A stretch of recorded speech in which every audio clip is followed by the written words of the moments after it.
پیارے بچوں السلام علیکم. امید ہے کہ آپ سب خیریت سے ہوں گے.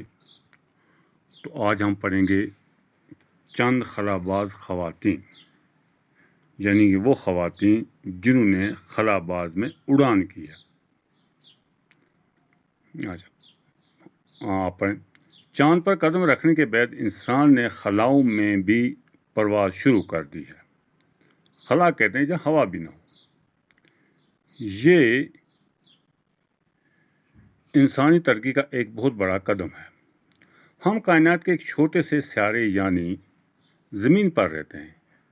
ہماری زمین کی سطح فضا سے زیادہ بلند نہیں ہے. 60 کلومیٹر تک تو خاصی ہوا ہے، لیکن تقریباً 300 کلومیٹر کے بعد اس کی حدود ختم ہو جاتی ہے. یعنی 60 کلومیٹر ہوا ہے اور 60 کلومیٹر کے بعد اس ہوا نہیں ہوتے، بالکل خلا ہے، یعنی جس میں کوئی چیز نہیں ہے. اس سے آگے ایک بے کنار اور سنسان کائنات ہے جہاں آواز، ہوا، پانی، روشنی کچھ بھی نہیں ہے. یہی خلا ہے. خلائی پرواز کی ابتدا روس نے کی تھی. اس نے 4 اکتوبر 1957 کو اپنا خلائی جہاز اسپوتنک اول خلا میں بھیجا تھا. یعنی کہ روس نے یہ پہلا جہاز 1957 میں بھیجا تھا. اس کامیابی کے بعد اسے انسان کو خلا میں بھیجنے کا خیال آیا.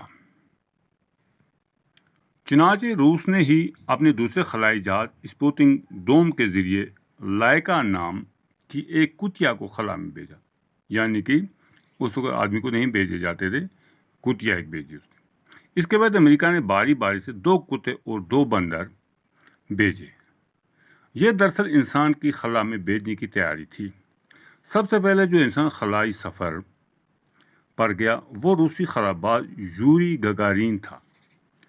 پیارے بچے، آپ نے بھی اس کا نام سنا ہے کہ سب سے پہلا خلاباز جو تھا وہ یوری گگارین تھا. اس نے 12 اپریل 1961 کو زمین کے گرد ایک پورا چکر لگایا تھا. یوری گگارین کے کامیابی خلائی سفر سے سائنسدانوں کا حوصلہ بلند ہوا. یعنی کہ سب سے پہلے جو انسان ہے وہ ہے یوری گگارین، جس نے چاند پر جا کر زمین کے ارد گرد چکر کاٹے تھے. پیارے بچوں، آج اتنا ہی. کل ہم اس سے آگے پڑھیں گے خلاباز کے بارے میں. باقی والسلام، خدا حافظ.